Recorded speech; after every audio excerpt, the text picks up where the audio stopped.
from Abuja to Kaduna and back. Abuja, of course, in Kaduna is at the Regasa train station, and things have improved. I think there have been a few more coaches that have been added to the fleet, and of course, there's always a rush now on account of the hazards on the roads when kidnappers are operating, but they have also been taken care of in recent times. Not just that, Kingsley, the comfort also is quite alluring.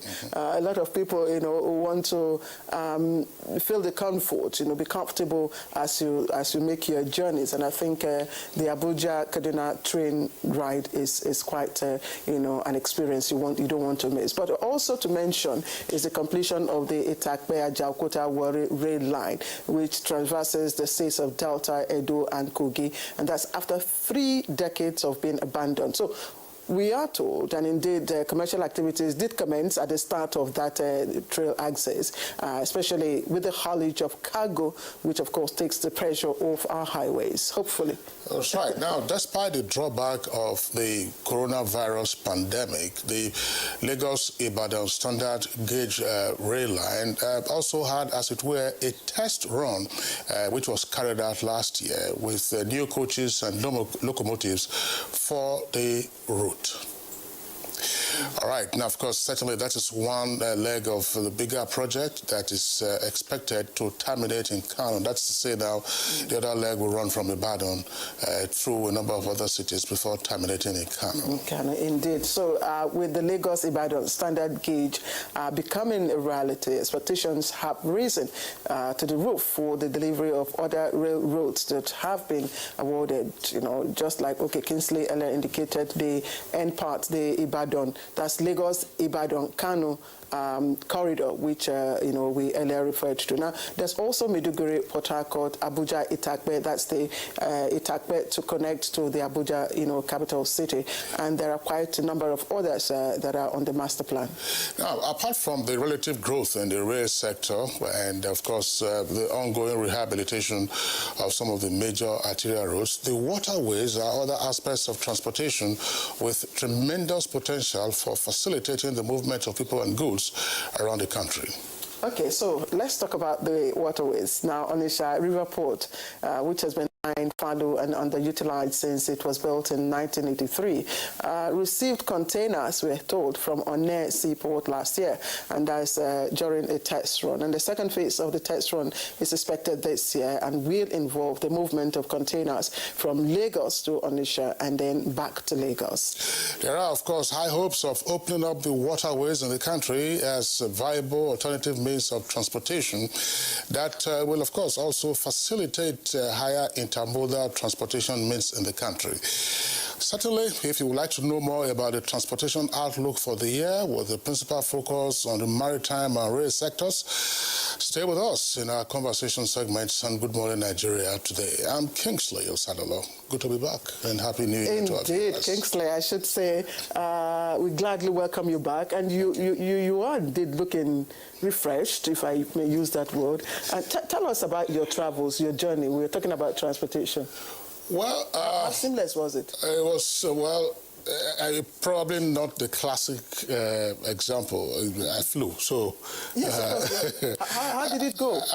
Flying it was costly, no question about that, and on time. There were very few delays, if any. But for those who went by air, certainly it was a hole in the pocket. But there are all kinds of considerations. Tell us about Lagos and compliance with COVID-19. You must have. I know you. Yeah, well, yeah, it's as you find in most other cities of the country, and I think this is a very worrisome development.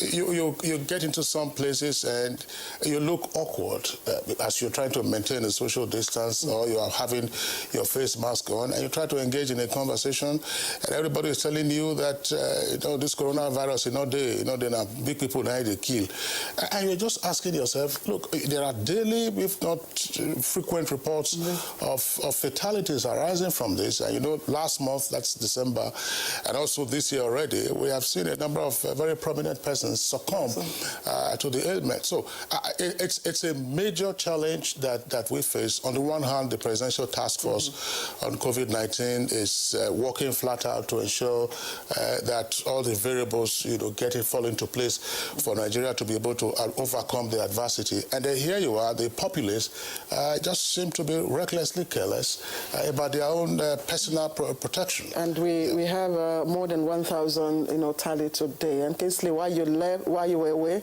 we also lost Esther Uzoma. That was a big shock. Of course, you guys communicated the sad news to me, and it was pretty sad. And just over the weekend as well, we also lost another regular guest on Good Morning Nigeria. He usually joined us from Sokoto, retired Assistant Inspector General of Police, Tambari Yabo. He passed away on Saturday. May his soul rest in peace. And indeed, Claire, I mean, when you take a look at some of the persons who have passed, some of them, of course, had been guests on Good Morning Nigeria. Indeed. Ibidapo Obe, former Vice Chancellor of the University of Lagos, was Chukuma Osakwe, was a professor at NTA. He used to be our guest on Good Morning Nigeria. And of course, just mentioned Esther Uzoma, and then Professor Femi Odekule, of PACAC. He was also a regular guest on Good Morning Nigeria. May their souls rest in peace. And for those, of course, who succumbed to the coronavirus, that just tells us that the virus is out there, and those figures are not being made up. All right, so I'm Claire Delabo Abdul Razak. Once again, welcome you to the program, and it's live on the network service of the NTA from the nation's capital, Abuja. Let's quickly join Nolan Abel Ame with the highlights of the morning news. Of course, we do have our complimentary segments that will be coming up in the course of our program. Hello, Nolan. Hi, Claire. Good morning to you and Kingsley. Good morning, Nigeria. Here is the news. Yeah, Happy New Year to you as well. All right, this is the news. Vice President Yemi Osinbajo has called on Nigerians to spare a thought and pray for families of Nigeria's departed heroes, incapacitated compatriots, and veterans as government continues to find ways of bringing succor to them. The Vice President was represented at an interdenominational church service in Abuja to mark the 2021 Armed Forces Remembrance Day celebration. Be in vain. That promise that their blood spilled on the fields of battle will not be wasted is the burden that we and the living bear. Hoodlums numbering over 50 have attacked Unoke police station in Eza South Council area of Ebonyi State, killing 3 policemen and injuring 2 others. Police Public Relations Officer Ebonyi State Command, DSP Lovett Oda, confirmed this to NTA. While they were busy listening to him, his story, what was happening in his house as he claimed that he'd been attacked. The 2 in his back opened fire, started shooting at the policemen, and more than 50, or according to them, 70 of them trooped into the police station. It was already an anarchy, and 3 policemen were shot to death. There is 2 inspectors and 1 sergeant. Investigation is seriously going. The Commissioner of Police have also vowed to do everything within his power. I'm talking about within the ambit of the law to ensure that the perpetrators are brought to book. Traders are counting their losses as goods and property worth billions of naira were consumed by fire Sunday morning at the popular Kubo Furniture Market along Nyanya Abuja Road. It was reported that the combined efforts of firefighters and desperate traders took several hours to contain the devastating fire. I didn't know what to do. I'm pleading to the federal government, please, come and help our people, please. Many of them, their money is gone, their source of livelihood is gone. The fire was too much. One of my warehouses, we offloaded, is not quite long, we offloaded 40 feet worth of more than 40-something million everything burned down. If government can provide us fire service station and give us government security, all this will come to control, because people here, sometimes when marketers are gone, the enemy will come and put the fire. Industrial machines, all my small machines, all the goods I bought that I will use for this January, all of them got burnt. To health now, 1,224 new COVID-19 infections have been recorded in Nigeria in the last 24 hours as the nation crosses the 100,000 mark of total confirmed cases 11 months into the pandemic. The Nigeria Center for Disease Control, NCDC, says the new infections were reported in 16 states and the FCT, with Lagos reporting 653 cases, Plateau 63, Benue 48, Zamfara 45, FCT 42, Rivers 27, Ondo 26, and Adamawa 26. Kaduna recorded 22 new infections, Edo 18, Ogun 16, Imo 12, Kano 9, Yobe 6, Ekiti 5, Jigawa 4, and Oshun 2 new cases. Nigeria has so far tested 1,025,560 samples, and active cases nationwide have increased to 18,699. Total discharged cases are now 80,030, while the death toll is now 1,358. The federal government has assured Nigerians that COVID-19 vaccines that will be brought into the country are safe, effective, and will be administered to Nigerians free. The Executive Director, National Primary Healthcare Development Agency, Dr. Faisal Shuaib, who said this in Abuja, observed that about 70% of Nigerians are being prioritized for the vaccination in 2021 and 2022 to reduce mortality and interrupt COVID-19 transmission in the country. Awareness around the vaccines, around COVID-19. A lot of work is going on to ensure that this happens, that the vaccines that will come in would be safe and effective. That's the morning news. For now, the program continues with Kinsley and Claire after this break. Good morning. All right, it's time for newspaper review. Just up next.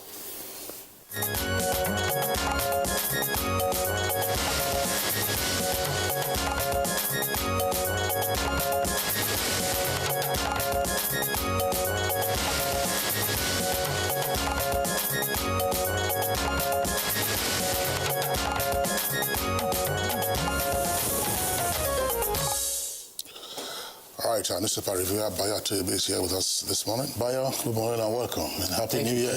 Happy New Year, welcome. I hope you had a restful time. Absolutely. Yeah. Good morning, Claire. I'm asking him. Good morning, Nigeria. So you wait until a few weeks down the road and you see whether my cheeks will still be chopped. No, but it's good to go have a rest. I think very soon I will retaliate.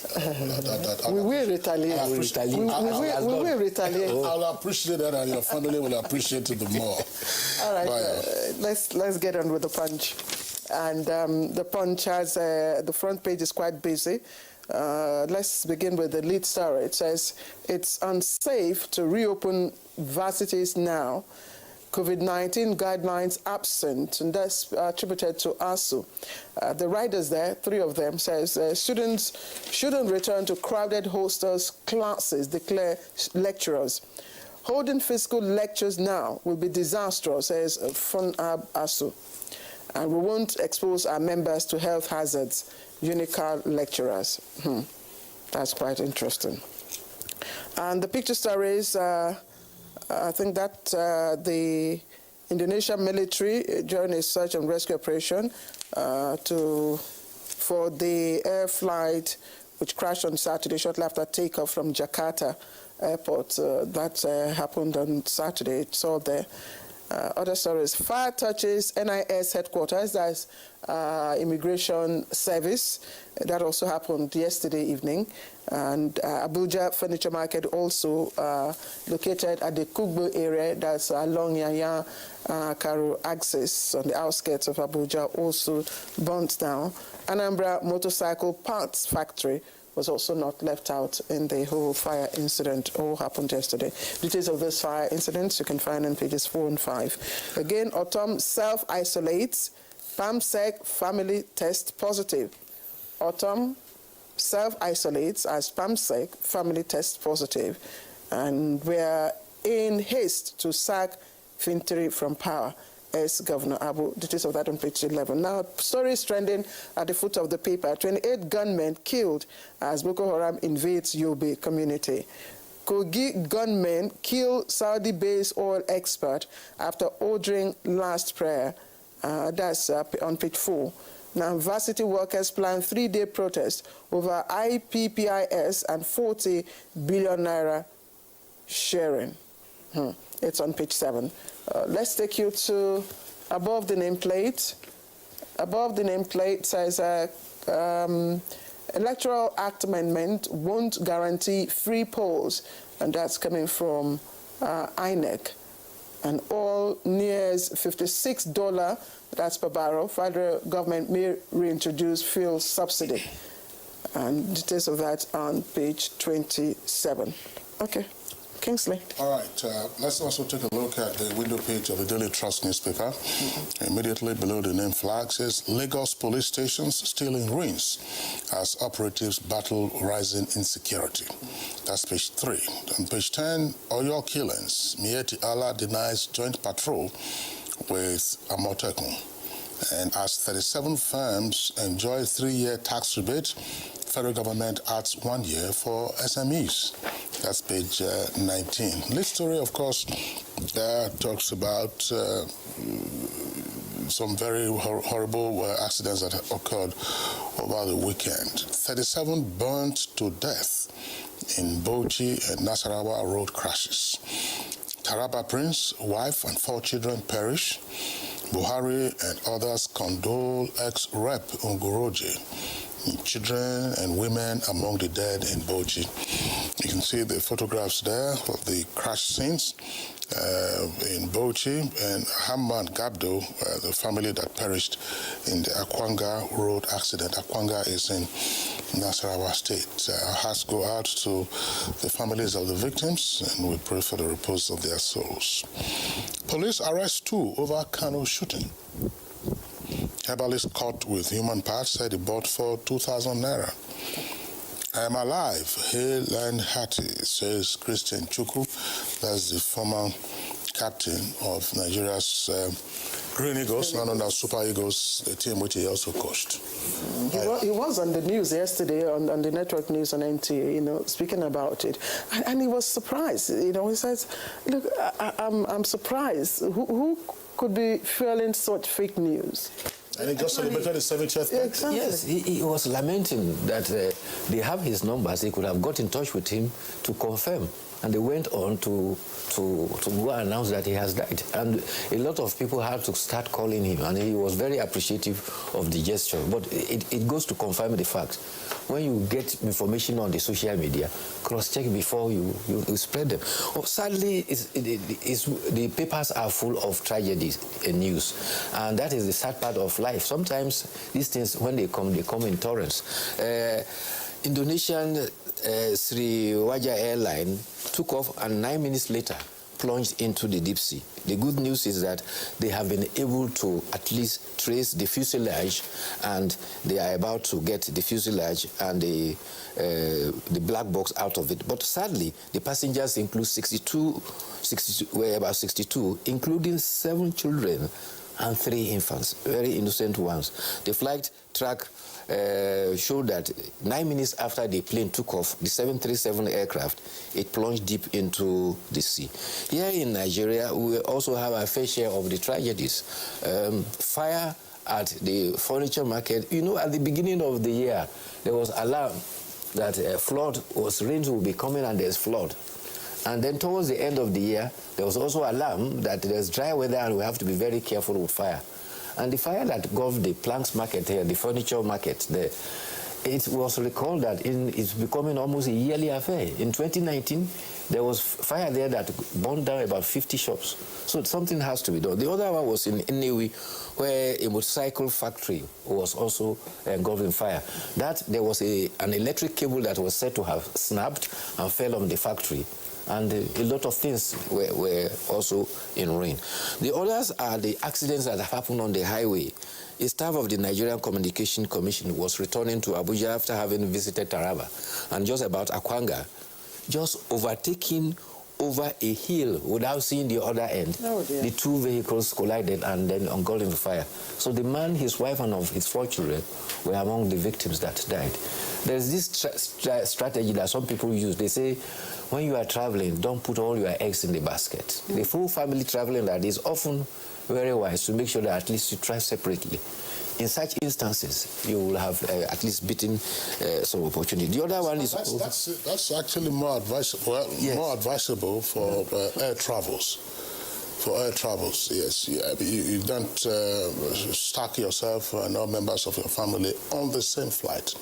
No matter how short that flight, no matter how long that flight, usually advisable to separate. And it's also part of corporate policy, usually in the private sector, that the head of an organization and the deputy cannot and should never be on the same flight.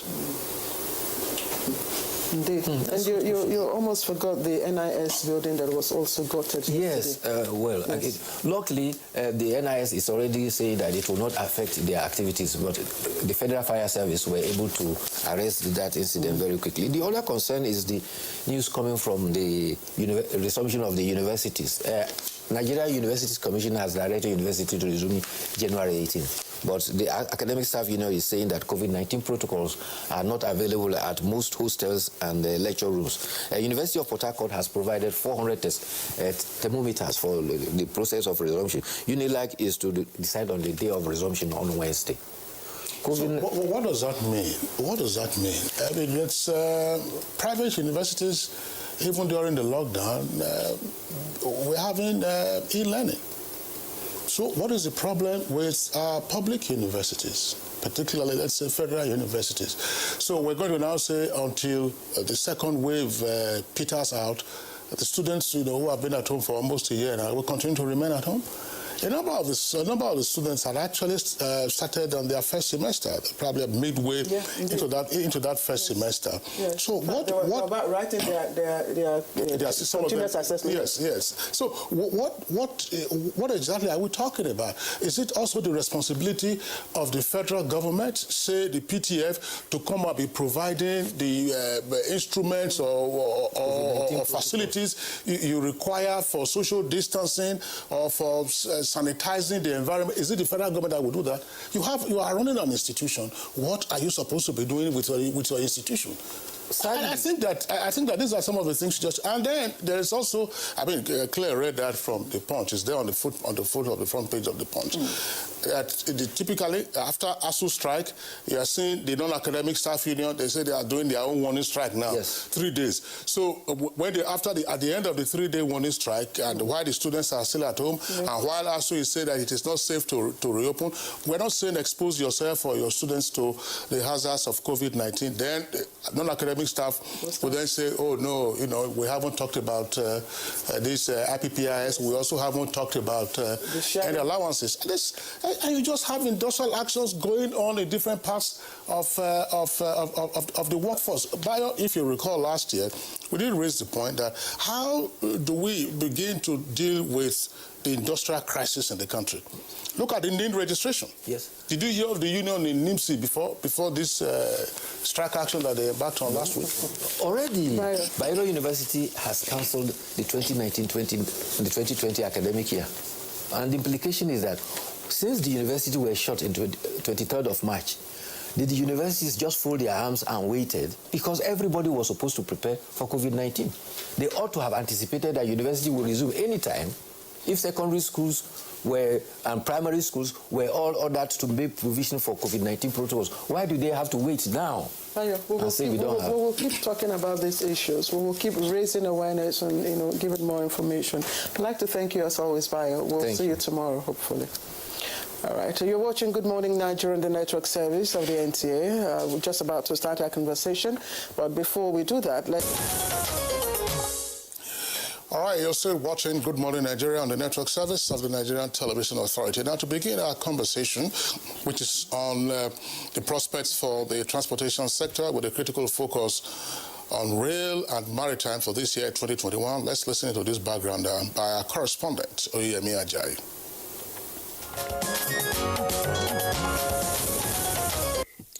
Transportation is inevitable for movement of people, goods as well as services from one point to the other. It links people, services and goods by air, land and water. The transport sector in Nigeria got a boost in 2020, especially with more train coaches and locomotives brought into the country to expand the rail sector. Milestone achievements were recorded in railway and maritime development. The Warri Ajaokuta Itakpe Standard Gauge Railway, which was abandoned for decades, was completed by the present administration and has commenced commercial activities, especially the movement of cargo. The Lagos-Ibadan rail line, awarded by the administration, was also completed and test run already carried out as the first part of a new 2,733-kilometer Lagos-Kano standard gauge line. Port Harcourt and Maiduguri rail project is set to commence soon, not forgetting the Abuja-Kano rail under construction and the Ibadan-Kano with the Kano-Maradi rail, which got the federal government's nod recently. However, the pandemic slowed down the growth of the transport sector as interstate movement and economic activities were suspended during the lockdown to curb the spread of the virus in the country. Even when lockdown was eased gradually, passenger traffic reduced to allow for physical distancing and other COVID-19 protocols enforced by the government. The maritime sector got the attention of the federal government with efforts to sanitize, transform and digitize the industry. The launch of the Deep Blue project was applauded by experts who see it as an effort to ensure safe waterways in the country. Reviving the Onitsha port, which was abandoned for 42 years, was a major achievement aside the rail line construction connecting the port, which is already at an advanced stage. For 2021, analysts have projected better fortunes for the sector. For example, the econometric models projected that the Nigerian GDP from the transportation sector will rise to 27 billion naira. Now, to achieve this, the question is how will the sector grow in the face of COVID-19 pandemic? What are the prospects for improving mass transit of people and goods, as well as achieving intermodal transportation in 2021? Guests on Good Morning Nigeria will provide answers shortly.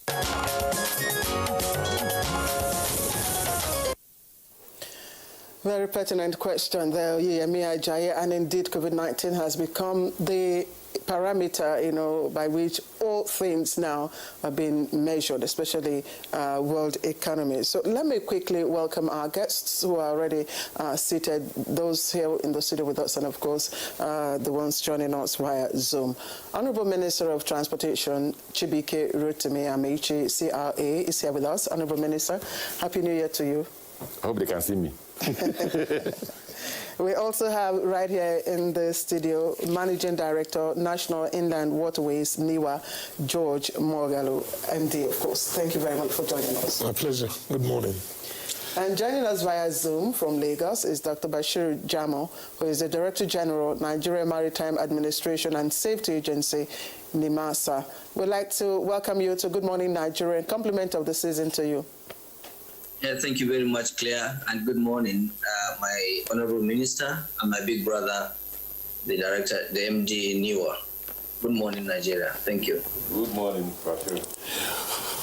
All right, gentlemen, once again, I'd like to have you with us. It appears clear that Chief Dr. George Morgalu has been with us now for the second time in as many months, I believe. But we have a number of issues to raise with him. But let's begin with the Honorable Minister of Transportation. No question about it, last year was very unusual. But I recall that we had you on one occasion, that's at the height of the pandemic, and you referenced the anxiety or the tension you were having with regard to having to mobilize workers and the contractors back to site so that the deadlines and timelines for the Lagos-Ibadan Rail project could be achieved. Or regardless, there were some happy stories from the railway sector. Could you lead us into those moments that were significant in spite of the coronavirus pandemic and therefore potentially a stepping stone for what to expect in 2021? Okay, first, let us admit that over 60 of our staff, not Ministry of Transport staff, but the staff working on the rail, have been affected by COVID. Luckily, nobody has died, and I pray nobody will die. But you see the kind of sacrifice everybody's making to get the rail to function. So all those people who take selfies and scream, oh, we can compete favorably with railway outside the country, the ones in the UK, the ones in China, they should know that people are sacrificing their lives to get to that point. And we are of the view, when we made that decision, that Nigeria will not say, oh, gentlemen, no, 2020 was a bad year, so remove 1 year and add another year for Buhari's administration. So as far as we are concerned, we need to learn how to live with COVID and work with COVID. So I want to praise and congratulate those who achieved that feat. Because as we're talking now, if I were to stop, we were to inaugurate it first week in January. We had to stop those who were doing minor completion assignments because of the rise in COVID transmission, and allow the train to run. But if we see that we are conveying passengers who have COVID from Lagos to Ibadan or from Ibadan to Lagos, we will stop it, just like we are threatening to stop the one from Kaduna to Abuja if people don't comply with the COVID protocols. Well, good news, Lagos-Ibadan completed, just some minor issues for the president to commission. And even if we're out of sight, the president would have also commissioned, won't encourage the president to physically go to Lagos with this second surge of COVID. So we're managing. Let's put that way, we're managing under this challenging environment.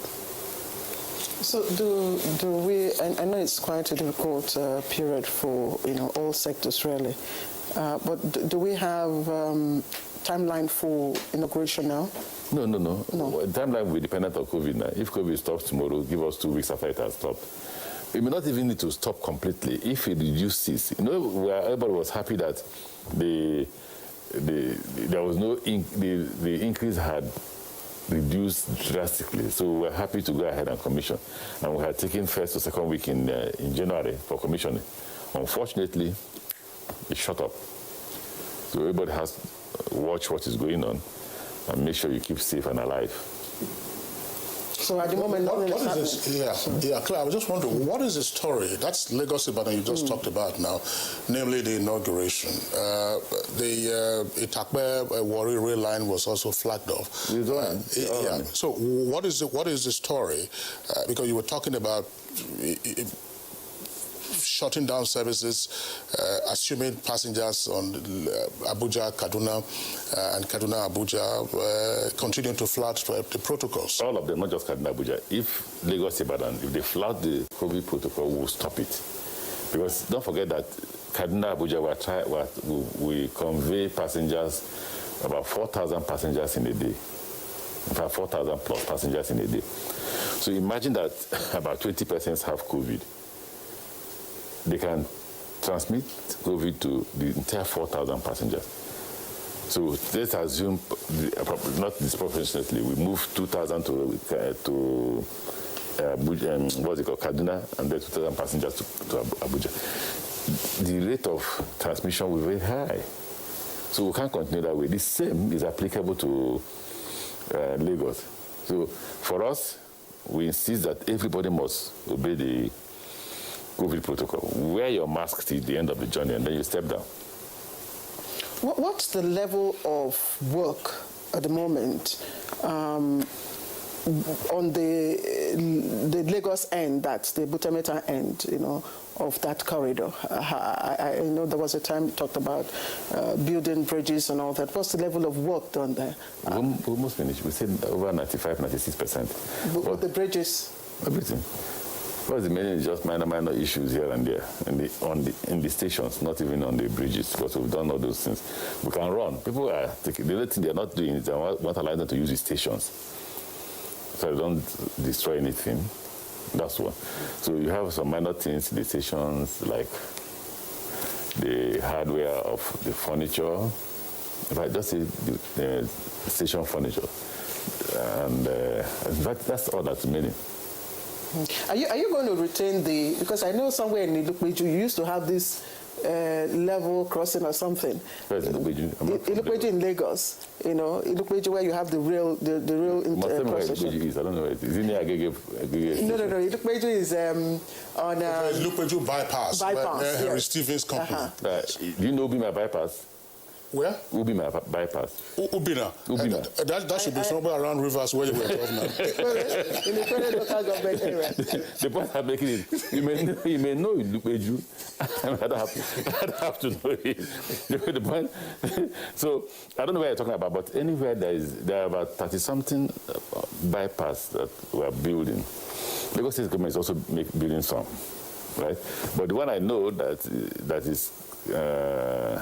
we've openly, where we have underpass. The cars have to go under and the rail have to go on top. Is the one close to Agege, around the Ikeja. That's been completed. A lot of the bridges, either overpass or underpass, a lot of them have been completed. Okay, so we're not going to deal with the level crossing anymore.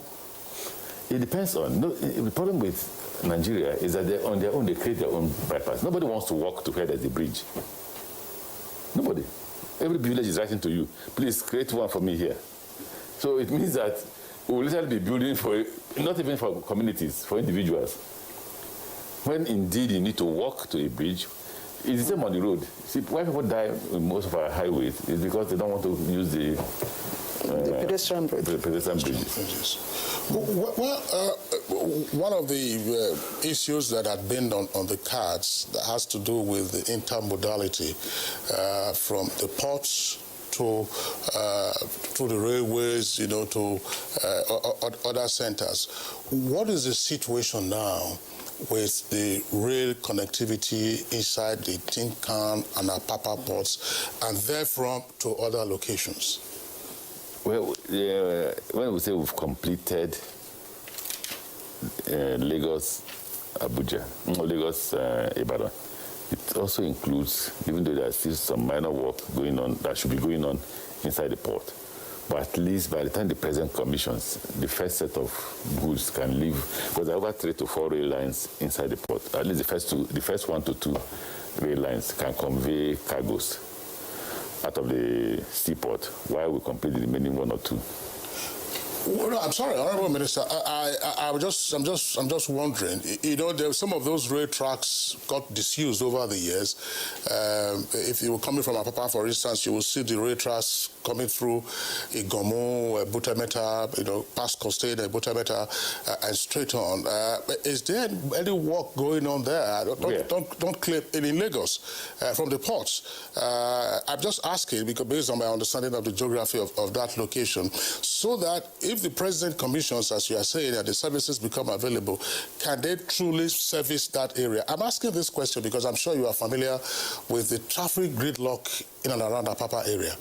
And only a couple of weeks ago, the Lagos State government said it was taken over from the presidential task force, apparently, passing the vote of no confidence on that. So are we therefore, I'm just saying, I said apparently, it's not an assertion, apparently, but are we therefore saying that if once the President commissions the Lagos-Ibadan rail service, that we are likely also to see a huge drop in the traffic gridlock arising from haulage out of the ports? Okay, I don't think you are right to say the Lagos State government statement is a vote of no confidence on the federal task force, which essentially was led from the office of the Vice President. The Vice President dissolved it because the responsibility of traffic rests with the state government, right? Even though he transferred it to Ministry of Transportation. When we went there to see the situation, I went there. Myself and the permanent secretary came to the conclusion that Lagos has to lead because traffic is their responsibility. The next thing we saw there was indiscipline. So it has to do with enforcement, law, the enforcement of law. That's why the Commissioner of Police, Lagos State, is an essential partner to the solution of that traffic gridlock. So we set up a committee, which like I said in my last interview, is a bit confusing for me because the permanent secretary is in the committee. So if she's in the committee, then she has to head the committee.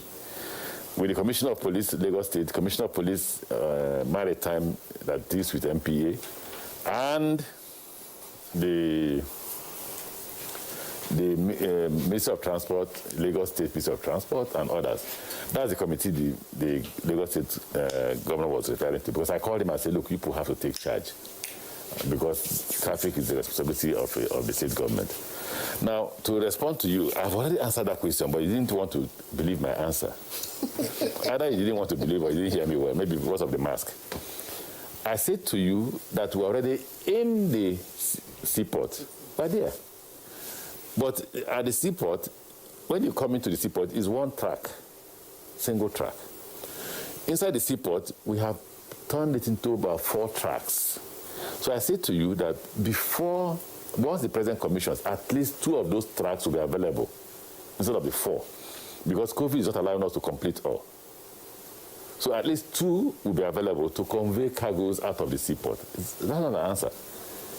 It just simply means that, yes, cargoes can leave the seaport, but instead of the 4 tracks we provided to get to different quays, we are sure that 2 can be available. Functional. Mm-hmm. All right. Honourable Minister, I still like to stay with this interconnectivity or intermodal connectivity. And I know that you've made quite a lot of inroads with regards to securing the right-of-way. And I know the time the barracks, had to move. Right, do you live at Ilubeju? Sorry? Do you live at Ilubeju? No, I didn't live at Ilubeju. Well, I know Ilubeju. I grew up in Lagos, by the way, so I know the geography of Lagos. But what I'm asking is, how difficult has it been for you to actually, build real connectivity, in an urban city like Lagos? Lagos was the worst experience we had. Complete bad experience. It was a big challenge. The challenge stemmed even from the former governor. It was difficult to even access the former governor as a minister. I tell our governors, don't forget I was once a governor. So if as a former governor, I can't access a governor, then something is wrong. Or if as a minister, I couldn't access the former governor, something is then wrong. I wrote to the former governor, we need to talk. We need to be able to arrest the situation in Lagos and the track. Because there was an agreement between us now as Nigerian Railway Corporation and the Lagos State government, making available our right-of-way for them. But in that agreement, he said, even when we want to build and we acquire new right-of-way, you will pay the compensation. So we wrote, can we have a meeting so that we can give an answer or give life to that agreement? Believe me, for 6 months, I couldn't access the governor. But eventually, I had to report him to the president, reported him to the vice president, then we had a meeting. And it took us 30 minutes. Such a good guy. But maybe he was too busy. But 30 minutes, the issue was over. And once he gave us support, we started construction in Lagos. That's what delayed Lagos. When the current governor came, he then dedicated his deputy governor to this business. I'm one of his commissioners. And the Lamata woman, that one follows us every day. If I arrive Lagos, she will arrive. She will follow us when we're getting close to the boundary between Lagos and Ogun State. She will drop. But see, it means that now, forget the fact that I was a former governor, forget the fact that I'm a minister. It means that somebody from Lagos is supervising me in Lagos. What I mean by supervising me is if I say this is wrong, I want Lagos State government, she's there, I say, okay, I'll tell my governor. So that the next time we come, there is a solution. So Lagos State government was a big challenge. We paid a lot of money for compensation. There were pipes. There was another guy from, I've forgotten his name, from Ministry of Water. Is it Ministry of Water? But water department in Lagos, the guy was good. He found solutions. We had to change pipes, for about 32 kilometers or so. That's the benefit Lagos State government had. We had to replace their olden days pipe, in those days of Lord Lugard. We had to buy new pipes. But the guy was there to advise, direct, and get us to find that solution. So those are the kind of guys you like to work with. Those are the kind of guys you like to thank for their contribution. But the Lagos State challenge appears to be over. Luckily for us, the only place we could have had that kind of challenge would have been Kano. But again, we're not into Kano. In all our rail construction, we're outside the city. Was it just government challenge, or was there also challenge of data, knowing what? Oh, that's a big one. That's with an NPC. I don't think that government officials want me to talk about this. But by the time you got to the seaport, there were pipes that nobody knew who the owners were. An NPC, who owns this? Nobody could give us data about who owned what pipe or where any pipe was laid. Not even NRC? Now, how will NRC know? NRC didn't lay any pipe. They just apply for what they call this right of way to lay pipes. That's all. So once you grant, they will lay the pipes. So we had to get a firm. No, the team had to get a firm from Italy that came with an equipment to even identify where the pipes were in the first place, where the pipes were, before we began to identify who owns what. So as we got an MPC, that's when we began to know who owned what. There are pipes that were not even functional. We didn't know who owned them, so we threw that out of the way. I hope there's been an archiving of the information from this Italian consultant, because again, that's part of the challenge. By the time you are out of office, years down the road, people want to undertake repairs, and they say, "Oh, we don't know where the pipes are." No. The way we built it now, it's not business. The way we've gone about it with an NPC, forget the pipe that at the beginning they didn't know who owned what pipe, but by the time. But it would be wrong to even say they didn't know who owned what pipe. We're right to say maybe some people didn't want to be of help. Maybe. But now I think that... Concealing information? I don't know how to put it, but it was difficult for us to access that information. And then we had to identify that information from outside. Don't forget. We had to pay extra by getting a foreign firm with equipment from outside, brought in the equipment and identified all the pipes. The first is to locate it, before I can even identify who owns it. It was difficult to identify where they were. But with that equipment, we were able to identify everything, and then got an MPC to come in to give us approvals. We awarded a contract for people to relay the pipes. But again, expertise, which Nigerians don't have. That's why when you see people come and say, "Oh, give us contract of supervising the contractor building the railway," you ask how. Because that was the height of engineering. The question was, can you shut down this country in 24 hours? You couldn't. More than 24 hours. You need about nearly a month to remove those pipes. So what is the best technology? They had to find out the technology that would allow the rail to run on top of the pipes without affecting what it was carrying. So all that came from the expertise of the Italian company, not the one that came to identify the person. The Italian company supervising the Chinese company. The Italian company is team. So if we have the Nigerian companies, I don't know if they have that expertise, but it took quite a lot. We spent nearly 3 to 4 months to find that solution. But Kesley has asked, are we archiving this information? Whatever you will see in the cost of construction has been archived. All right, that's heartwarming. Honorable Minister, we'll return to you presently, but let's now bring in Chief Dr. George Moghalu, Managing Director of NIWA. Dr. Moghalu, you of course, as I said, were with us a couple of months ago, and you were talking about what needed to be done and what has been achieved with regard to the inland waterways. Here we are, second wave of the corona pandemic. Are you as optimistic as to what you are likely to achieve this year? And if so, what is on the cards? No, let me help you with the first question.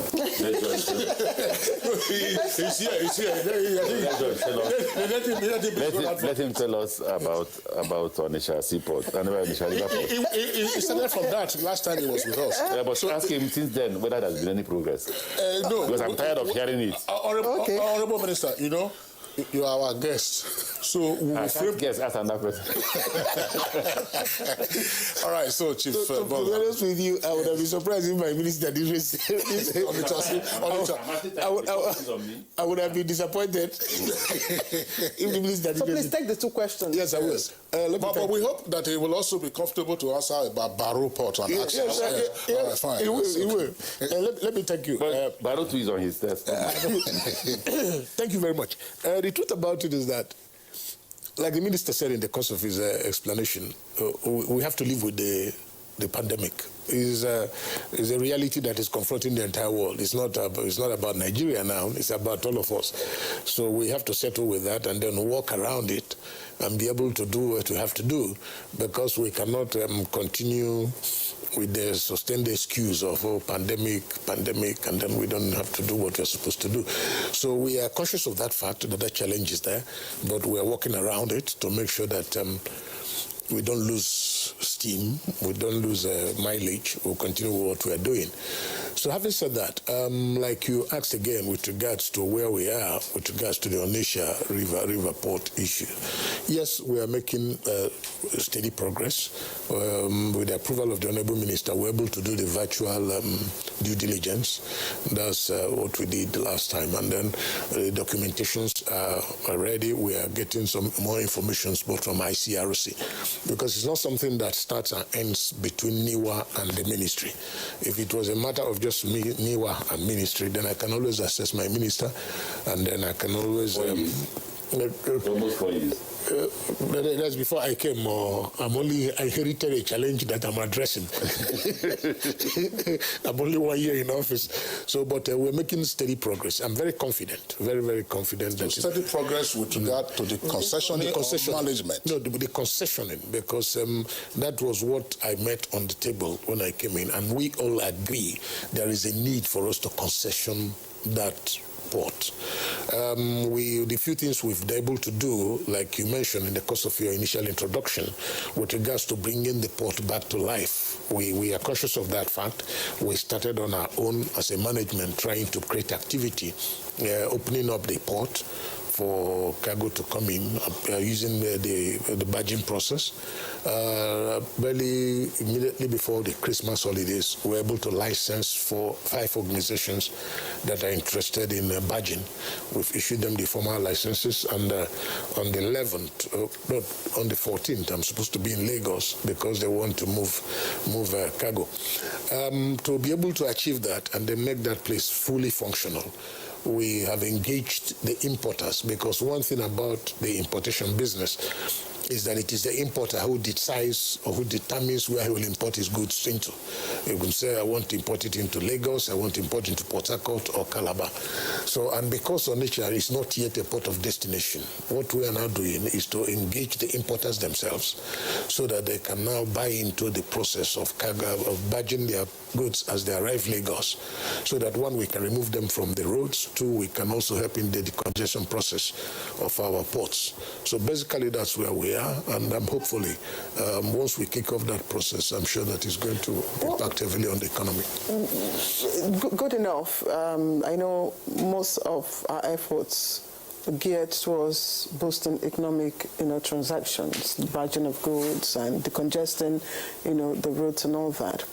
But are we also looking at, because I know Lagos and maybe very recently Rivers, really dwelling much on passenger, transport. Rivers just inaugurated or commissioned the jetty, and what Lagos is doing. So are we also concentrating on that, trying to make our inland ways, usable, passenger usable? Yeah. Not just for barging. Not only for cargo. Yes, not only for cargo. That. Yes, I agree with you, and we are doing a few things in that line. As we speak now, we have some private sector participants that we are dealing with that are already into passenger movement, especially in the Lagos axis. Tomorrow being a Tuesday, I'm having a meeting with a partner that wants to resuscitate the between Calabar Oron axis, bringing in their pontoon. They have their own pontoon they want to bring in, so that their own ferries. There's also a firm that has a strong American connection. What kind of pontoon? Pontoon to move, excuse me, to move their vehicles. Because as a young man, I was visiting Calabar even before the bridge was built, and we were using pontoon to move vehicles across between Calabar and Oron, and then using the motorized vessels to cross. So we're talking with an American firm. They have showed interest, but you see, like we all know, with the security challenge is one issue they come up with. Any moment you engage them in that discussion of increasing the volume of our passenger movement by water, they raised the issue of a security challenge. Unfortunately, the Minister is here. Every strong effort is being made to address that with the support of the security agencies, our own newer police within our own little space. We're also engaging them actively, providing them with the required logistics to ensure that we address that as a fundamental challenge. Because if we're going to decongest our roads, that is one viable, not just in terms of demand, but also in terms of economic, revenue. Yes, that we should also be looking at. And I don't know if we're giving it enough attention, really. We are giving it enough attention because, for example, if you get into Lagos now, there are some organizations that have increased their vessels. I'm going to next week to commission another vessel by Texas Connection. These are some of the people who are interested in increasing their involvement, their participation in the passenger movement. You may recall that sometime in November, I was in Yauri to commission a passenger vessel to move passengers. And even in our procurement process now, we're also looking at procuring additional passenger vessels that we can deploy at places that will also be able not only to generate revenue, which is a principle, which is very key, but also to ease the pressure on our passenger movement within those areas of interest. How much of state investment do we have in inland water transportation? The number of state governments and even local governments, you see them with their transport services on land. In the Second Republic, when Lateef Jakonde was governor of Lagos, I recall that there were 2 ferries that were commissioned then, Tafaji and Babakekere. But how much are state governments involved in inland waterways transportation, either in terms of getting the assets or in terms of founding a company and then leasing out the management to some others? Because it would appear that from what one can see, that's to say it would appear, these are mostly private sector operators, and in some cases they would appear also to be not too well organized, and therefore you have frequent incidents of accidents on the waterways. If you look at the state, because if you're talking about the nation state, yes, the federal government is very actively involved through NIWA. But then if you look at the state government, so far it's only the Lagos state government that has shown active interest, because they also have a waterway management agency that's also providing ferry services from point A to point B in Lagos. But we have provided the operating principles, the guideline, and then we're enforcing some of them to make sure, one, you talked about accidents and what have you. This is one basic fact which we are addressing aggressively. We started a program last year. Apart from sensitization, we're also doing enforcement, boat registration, passenger training. On the 21st of December, I was in Badagry in Lagos to to close a training program of 420 boat operators, captains and the seamen.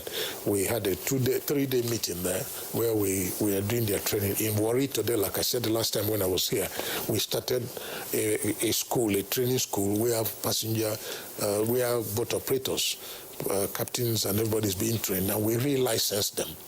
We have also started a system where every vessel that is operating on our inland waterway is not only identified but licensed, so that we're able to check the one to ensure that they operate within their capacity approval, to make sure that the vessels are river-worthy.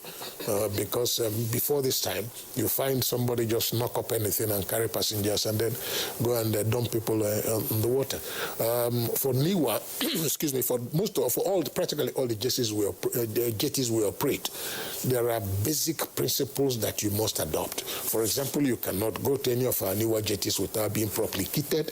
It is unacceptable. You must wear the life jacket that is approved. What a lot of people don't know is that it's not all life jackets that are life jackets, because life jackets expire. Okay, most people don't know that, but we emphasize that in any of our jetty, you must operate with a life jacket that is the point you just made now, Dr. Mogalo, is significant, because I recall that last year there was a by-election that took place. I think it must have been in Bayelsa. Yes. And there was a boat accident, and some policemen died in that particular incident. I recall on Good Boy Nigeria when we were reviewing the newspapers. I said, look, it ought to be the responsibility of the boat operators and those who are in charge of that environment to be sure that, one, you have competent hands who are, who are the skippers of those boats, and that they have the requisite equipment. If you recall also in Ondo, when they were going to Elijah during the governorship election, they also had a boat accident. And the point you're just making now about the expiration of life jackets and like a fire extinguisher, for instance, but are these operators aware of this? How much of a proliferation do you have of your men, assuming you have the resources, to ensure that this information gets down to the operators or to who their owners are, and that there is compliance with this so as to reduce the fatalities on the waterways? Yes, we are emphasizing sensitization. We've been doing that. We're holding seminars, talking to people, getting them to understand the protocols. But one thing that has consistently happened is that most of these accidents you see happen where boats take off from unauthorized jetties. They take off from unauthorized jetties and people don't know. Only when the accidents happen, like the one that happened in Benue State, and I had to go to Benue. They didn't even get near the jetty. They just got to one point along the riverbank at one point and took off from there. One day took off with more passengers than the boat approved capacity. The vessel was not even designed. It was a fishing boat that was not designed to carry passengers. So by the time they moved, the weight of the passengers now had to capsize the vessel. And a good number of the people there cannot swim. Eventually we had that accident. You understand? So what we are doing now is that we are trying to get them. We had between June last year to December, we had about 11 sensitization programs, and this year again we are continuing. We are starting the last week of this January. I have a program in Bayelsa where we want to go and sensitize people, get them to understand the implication of one using unauthorized vessels to avoiding the protocols, which you must observe because people's life are at stake. Okay. Unfortunately, we've just been told that we have lost Zoom connection from Lagos, where Dr. Bashir Jamo should have been joining us from. So if we do reconnect with Dr. Bashir Jamo, please do let us know. Back to the Honorable Minister, you were persistent about Onitsha Port, and I wanted you to tell us, what did you expect from the NTA? I'm doing that because the ego of Onitsha, the Obi of Onitsha, has been on my neck, and it's not somebody you should just ignore. It's an important Nigeria. That's one. Two is that the process for how long? It was there before I came. Before I became a minister, it was there. I became a minister. I've been minister for 5 years plus, if not 6 years. and we have not been able to achieve just mere regulatory process, no, something is wrong.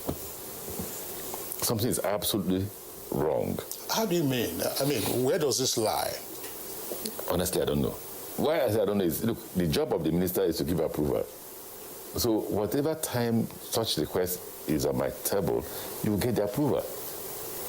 So between, okay, well, there were those who petitioned here and there, tried to slow us down, but we overcame that after some time. We were summoned to the National Assembly. We stood our ground because the process was done by the World Bank. But after that, we should be able to, between NIWA, which is Ministry of Transport, and ICRC, we should be able to get this out of our table. It should have a timeline. In 6 months, in 1 year, this should be out of my table. We shouldn't be every year very happy to put it in the budget or part of what it should achieve. You know, in life, for people like us, we have partitioned our lives or compartmentalized in such a way that this is for 6 months. If I get to 6 months, I don't achieve it, it's off my way, I go somewhere else. Now, I pray that I don't put myself in that shoe where I will say, look, I'm no longer interested in this Onitsha River Port. Just like now, somebody has brought in an unsolicited listing for Baru, right? We expect to follow it up. It shouldn't take us 1 year to sort that problem out. If somebody says, look, I can manage Baru, let him get ahead and manage Baru. What are the impediments? I'm asking the MD of NIWA now. What are the impediments to concessioning this to appropriate managers if the terms are clear? I mean, I don't imagine that you're going to have a long management contract that lasts decades and so on and so forth. There ought to be also probationary periods depending on how the contract terms are drafted. What is the issue with Onitsha Port? Like the minister rightly observed, we had challenges, which by the time I came into office, we had the issues of the courts. There were about 3, 4, 5 cases. But as God will have it, we will get overcoming them. The minister graciously, at a point, because we are supposed to do due diligence in Belgium, at a point, the minister said, no, let us not wait again. Let's do virtual, which we've successfully done. The last letters we've sent to ICRC are putting them under pressure now to get. I am confident that this issue of Onitsha concessioning has no business to be discussed again before June. But the moment by June, I should be able to sign it off. Okay, so let's leave it at that then. Let's leave it at that then. We'll thank you for that. Gladly, Dr. Bashir Jamo, Director General, Nigerian Maritime Administration and Safety Agency, NIMASA, is back. We're glad to have you back with us, Dr. Bashir Jamo.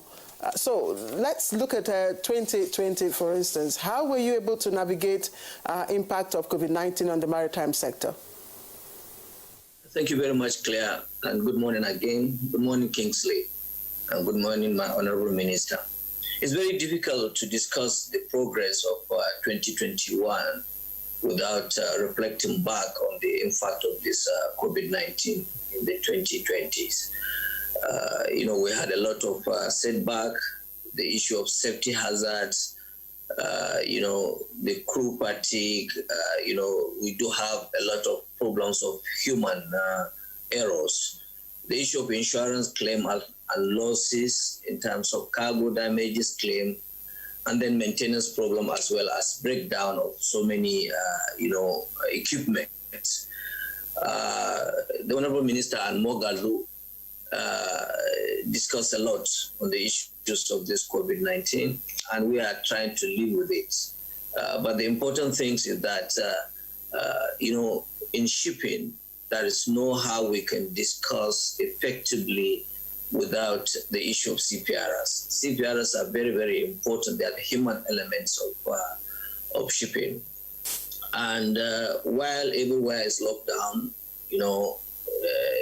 all over the world, it's only the CPRs continue to be up and doing. But we thank God, with the little efforts we're making, things still continue to move from one angle to another. And as you know, 90% of goods that we have all over the world is being moved by ship. So as such, we cannot discuss the impact or the effects of this COVID-19 without discussing the CPRs. On our own, we did our best, releasing our own marine notices for the crew change so that we can reduce the fatigues of these young and vibrant workers all over the world. And we also tried to see that we declare them as essential workers. So all over the world, they have been recognized as essential workers. The Nigerian Maritime Administration and Safety Agency, they are one of those agencies that started releasing such a marine notice. And the IMO, International Maritime Organizations, recognize that. Now, having said that, what we will have to expect in the 2021 is the issue of the maritime security. First of all, I would like to sincerely appreciate the Honorable Minister of Transportation, who has been up and doing in terms of ensuring that the issue of Deep Blue projects has been taken up. This is a contract awarded since 2017. It has been going up and down due to certain political reasons and other things. And it's the first of its kind in Africa. And what we are seeing today, the emergence of total spectrum of the solution of maritime security, not only in Nigeria, not in Nigerian territorial waters only, but also up to the Gulf of Guinea. And the entire gamut of the security apparatus of Nigerian maritime domain rely heavily with this, the Deep Blue project. As of today, we receive more than 80% of these maritime assets. And if we don't have this security, there will be no transport. As you can see, our own revenue continue to dwindle because of the lack of effective security, not only within Nigeria, but also in the Gulf of Guinea. Recently, we have gone around to inspect these assets, and the assets are well received. More than 85% of the assets at hand. What is just left now is the human elements in terms of training. And this training also has been affected by the COVID-19. Most of the country now, they started opening up, and the countries that are, addressing this issue of trainings includes Europe and United States of America. By 18th of January, we expect to send another set of trainees so that we can deploy this asset within the first quarter of 2021. By the time we deploy these assets, we are saying bye-bye to the issue of insecurity. The second segment, what we will have to expect, is the issue of the SPOMO Act, that is the Suppression of Piracy and Other Maritime Offences Act, 2019. In that also, I would like to sincerely appreciate our lawmakers for passing that particular act, and Mr. President for assenting to that bill, and then the Honorable Minister of Transport, who is now looking into the guidelines for the implementation of that act. With this, we have a total framework, legal framework, to be able to, address the issue of the legal aspect of this maritime insecurity. Before now, whenever we arrest these hoodlums and criminals, we don't have specific laws to try them. But now we have the legal framework. As you are aware, we already started trying most of these criminals with the convictions secured at Port Harcourt Federal High Court. About 3 foreigners have been tried, and then they have been convicted. We still have the issue of 10 trials in Lagos High Court, and then the issue of Calabar also is on. We expect before the end of February, we'll secure some conviction again. This is sending a very good signals, not only to those criminals, but also to international community, that Nigeria are not sleeping. the government, they are up and doing, and they are doing their best to ensure that the maritime security issues have been tackled. Now, after the maritime security, the most important aspect, again, has to do with the maritime safety in transportation. My brother, Dr. Magdalu, discussed a lot on the issue of safety, and Mr. Kingsley asked a number of questions to do with the aspect of accident of boats, mishap, and other things. It doesn't stop there. Even the international waters, we do have these accidents, and we are trying our best. What we expect in 2021, it has to do with the total emergence of the global maritime distress system.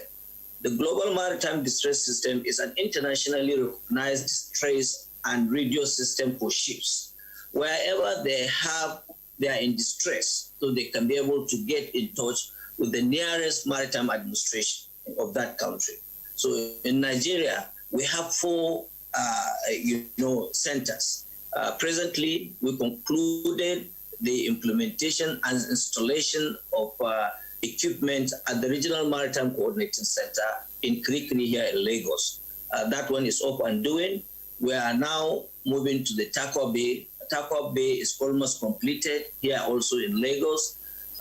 We are commencing the Oron and Pocados. With this, we are saying bye-bye to the issues of maritime distress. Wherever a ship is having problems all over around Africa, the Regional Maritime Coordinating Center in Kirikiri warehouse 9 countries. And the logic is behind it, wherever you are in the African countries and you are in distress, you can be able to get the next. For instance, in Nigeria now, you have a problem around Togo. Nigeria can be able to get that information with the press of button from your ship, and we will now have to connect with Benin Republic. Benin Republic will now connect with Togo, and so on and so forth. So those are the 9 countries that we have to do that. Additionally, we are working hard for the first time to ensure that we remove all the wrecks so that we can have a safety navigational areas within our own waterways to make sure that we secure that our navigational areas. We have concluded the identification of those wrecks in our territorial waters, and we marked them. What we are now, we are going through the procurement process to ensure that we obtain approval from the Federal Executive Council to commence removal of these wreck removals. That's on the issue of safety. Now, the next stage we will have to expect in the 2021 is the issue of shipping development. When you are talking of shipping development, you talk about fleet expansion. I was wondering, Dr. Bashir Jamal, thanks a lot for your detailed explanation. But beginning with one of the last points you just made, it's probably a function of the enabling statute, that's to say how NIMASA functions. But let's face it, why would NIMASA require the Federal Executive Council approval for it to clear the waterways, that's to say the high seas or otherwise, of wrecks and derelicts? Why? That is very important questions, Kingsley.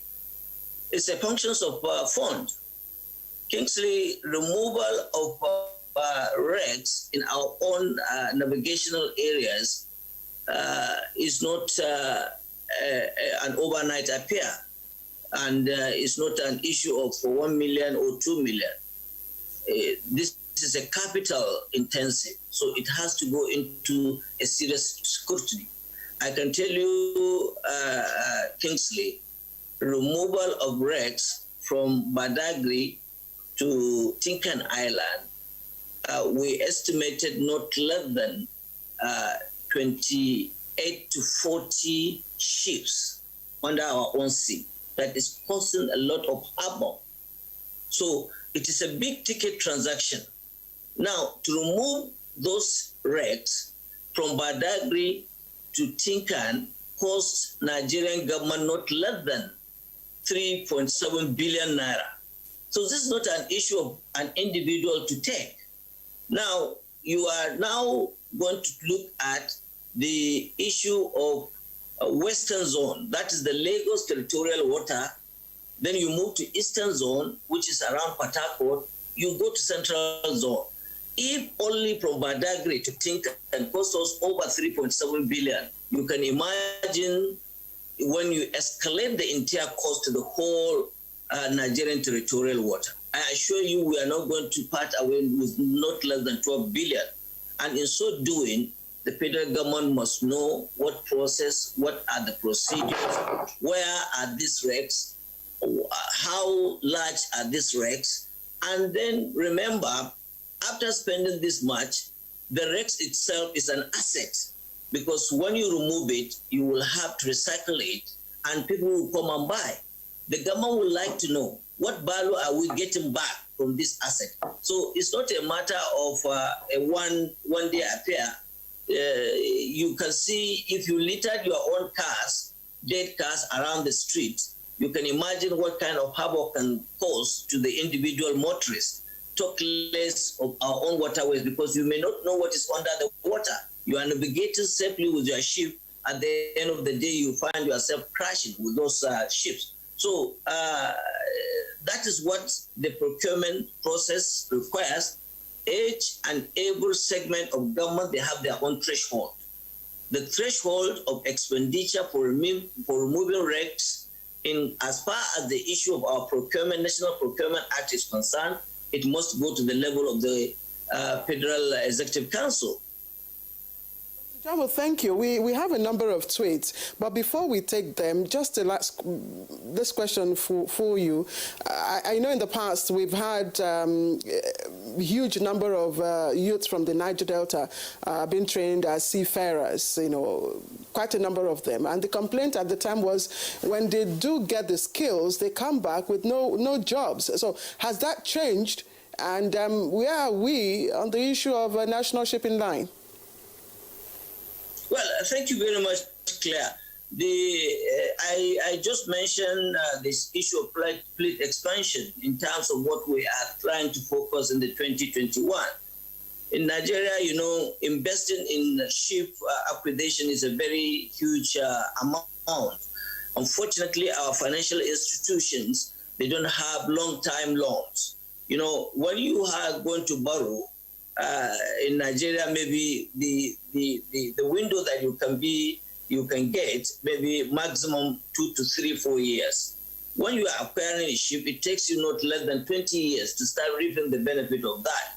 So our financial institutions, they are not structured in such a manner that individuals that intends to invest in shipping or procurement of ship, they will have to go and get such loans.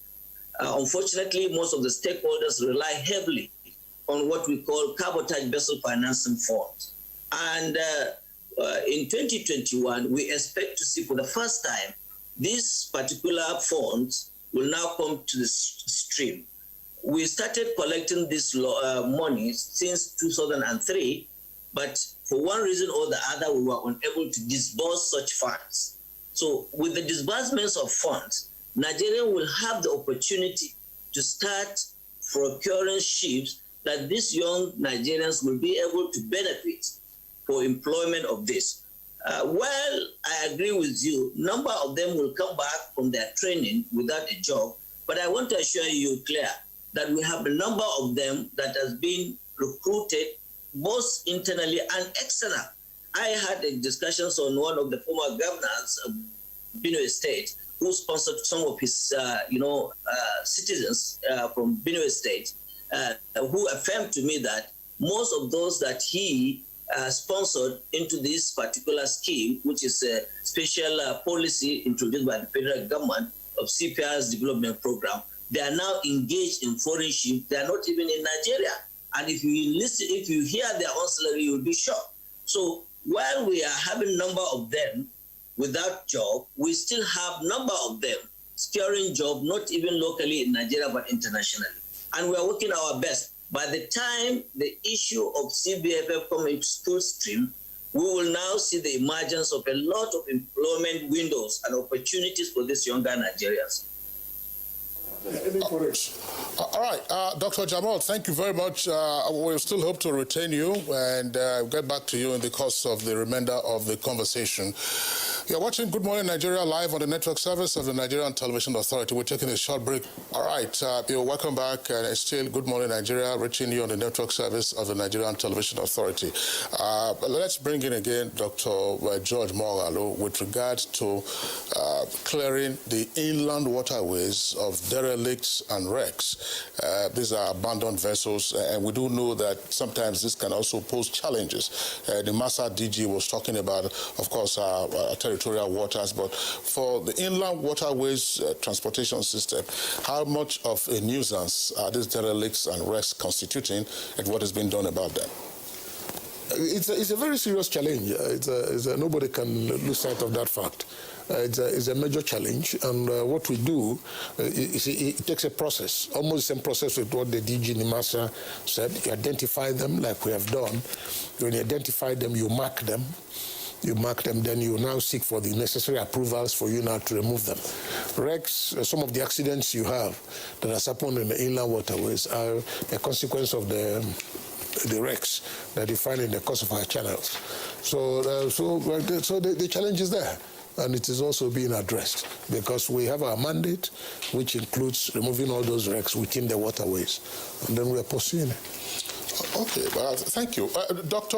Bashir Jamal, DG Nimasa, I want to come back to you to touch on one important point. Now, earlier you were talking about the security in the Gulf of Guinea. As we all know, the Gulf of Guinea at some point had overtaken the Gulf of Aden, where the Somali pirates were operating. Assuming you have the numbers, what do we know at this time about the incidents of piracy and robberies on the high seas around the Gulf of Guinea, of which Nigeria is a part? Let's say, for instance, in 2019, there were so many incidents of piracy. There were so many incidents of sea robberies. In 2020, this is what we had. In 2021, this is our KPI. Our target is to ensure that we reduce drastically by 50% or 25% once you begin to deploy your platforms. And it's specifically talking about these incidents of piracy and armed robberies. Of course, we're all concerned about crude oil theft. These are matters that NTA and indeed the National Economic Council have also focused on. What do we know about these incidents? Thank you very much, Kingsley. I think the issue of these incidents is very worrisome. Worrisome in the sense that we have been hearing the issues of Somali, the issue of Gulf of Aden, the issue of, Southeast Asia and the Indian Ocean in terms of insecurity. So one thing with this insecurity is an international phenomenon.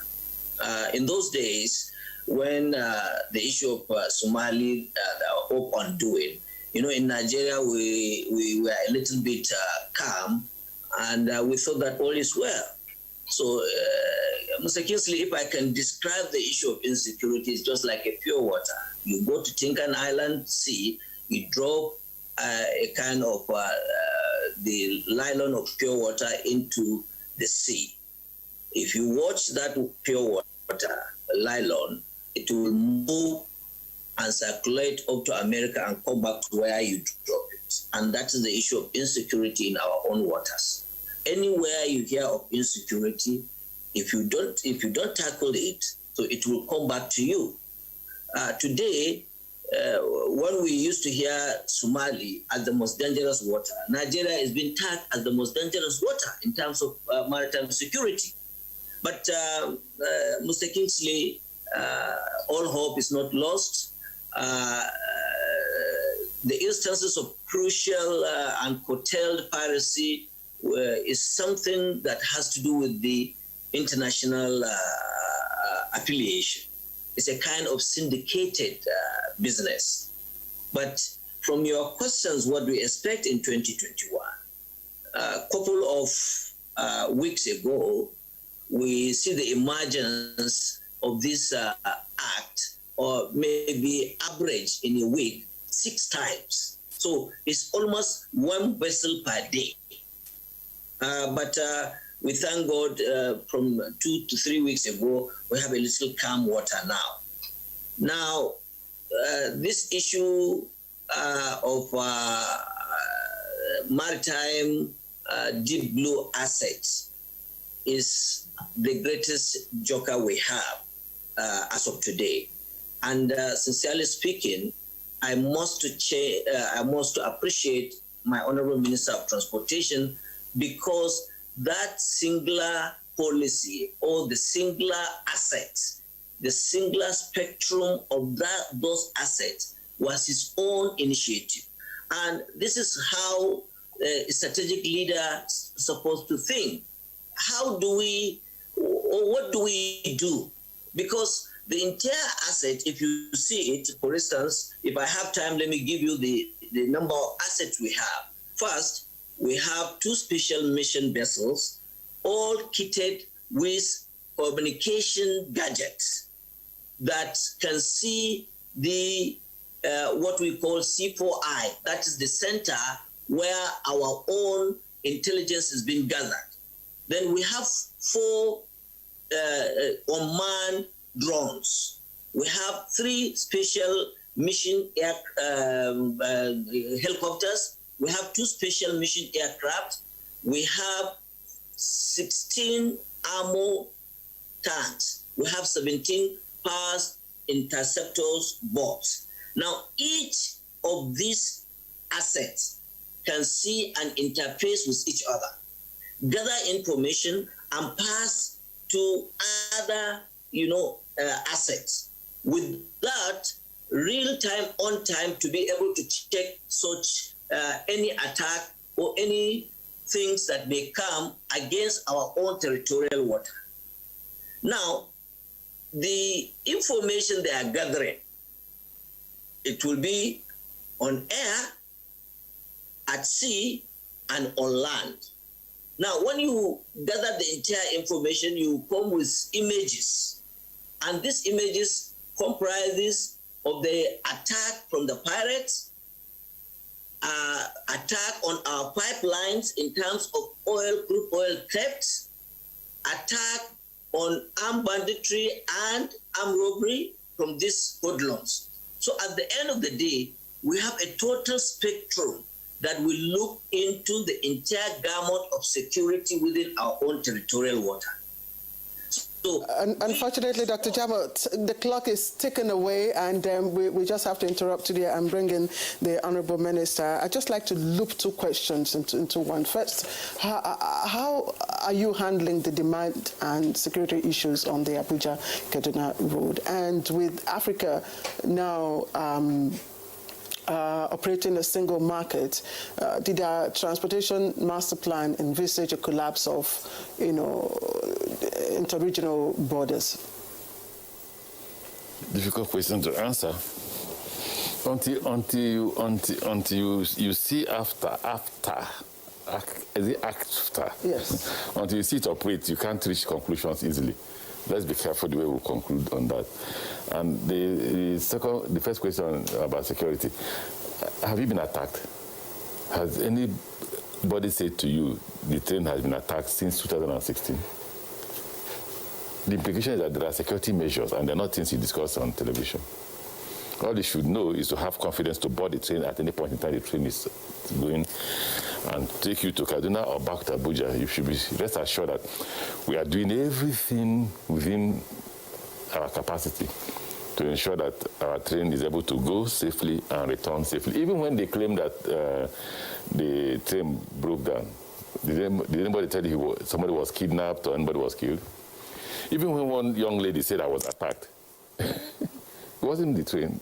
According to the lady, said when I came down at the station on my way to Kaduna town, I was attacked. I wasn't attacked. What I later gathered, that's why I was vehemently opposed to her statement that I wasn't attacked. In fact, she claimed I was running. How can a human being run faster than an ammunition? It's not possible. That's why they say if you hear the sound of a gun, it wasn't meant for you. It wasn't meant for you. So for her to say I was running and the people were shooting at me, then I must be a magician or I must be having this. But the point is, so far we have not had any attack. It's not as if they won't plan. They will plan, but they know that we are equipped. Very equipped, and they don't venture. I don't understand your response to the single market, because almost everything is hinged on transport infrastructure. But it is not just about rail. In fact, mostly rail is internal. What you should look at, the focus on that will be three things. First, production. Is our market, are we able to produce? Will everybody want to produce and bring to the Nigerian market? Don't forget. Are we able to produce? So are you able to export what, if at all you produce? It is only when you're able, that's the first watch, because it's only when you're able to produce and then we are not able to transport those things out to the market you want it to go to, that those issues can come up. When it comes to air, I'm not in charge of air transportation, but we're also doing well in terms of air transportation. What you should say, again, is do we have the capacity to be able to engage other markets with our aircraft? So far, we're doing well with Ghana. But are we doing well in the sub-region? Can I go now to Abuja? Yes, but not because Nigerian aircrafts are going there. It's because there is one sky and all those things. Now, shouldn't we, if the market is viable, shouldn't Nigerian investors invest in that market? Can I go to Tanzania from here? The answer is no. So it's not just a situation for Ministry of Transport to answer. It's a question for investors, the heads of government to answer. But I think the heads of government have little or no role to play because the market is open. So invariably, we aren't ready in terms of infrastructure. What about infrastructure? Because if you talk about airports, we have airports that can land any plane you want to land in Nigeria. You know, Nigerians see airport as terminals. That's not, for me, the airport for me is safety. So if my pilot can communicate with the other pilot, ensure there's no accident or any incident in the air, and we land safely, forget the terminal. But when you go to Nigeria, they take photographs of terminals and say, oh, see the best terminal in the world. It's not. Train, when your goods arrive, we've discussed it. If we're making arrangements to ensure that even if your goods arrive at Port Harcourt, the Port Harcourt-Maiduguri rail line can take you even up to Kaduna. Because at Kafanchan, you cross over to the Western line. All that is being constructed, but Coastal Rail Line. You're holding me back. I have a meeting for Coastal Rail Line by 11. Honorable Minister, Coastal Rail Line. You just had me say now that I have a meeting for 11 o'clock. Is it 11? We have two meetings. 12 to sign the contract for Maradi Kano Maradi. And then 2 or 3 o'clock to negotiate the loan for Coastal Rail Line. There's nothing anybody can do until you have the money. We don't have the money now. Okay, thank you. Dr. Moghalu, very quickly, one of the critical issues inland waterways, particularly on River Niger, to make it navigable all year round, is the so-called capital and maintenance dredging. How good are you on this? Like we discussed the last time, the truth, be told, is that we don't have the resources to do capital dredging. It's been done some time back, some 7-8 years ago, okay? And so what our emphasis now is on maintenance dredging. And the emphasis is on the channels that were going to be all year round navigable, the Lagos, Onitsha, One, these channels that are going to be constantly in use. And that is where the emphasis is now. And then we're doing something about it. I have to interrupt you here. Sorry, we've eaten deep into our time. That's the Managing Director, National Inland Waterways, NTA, George Moghalu. Thank you, as always, for sharing your views with us. And let me also appreciate Dr. Bashir Jamo, Director General, Nigerian Maritime Administration and Safety Agency, NIMASA. Always a pleasure to have you on Good Morning Nigeria. Thank you very much. And the Honorable Minister for Transportation.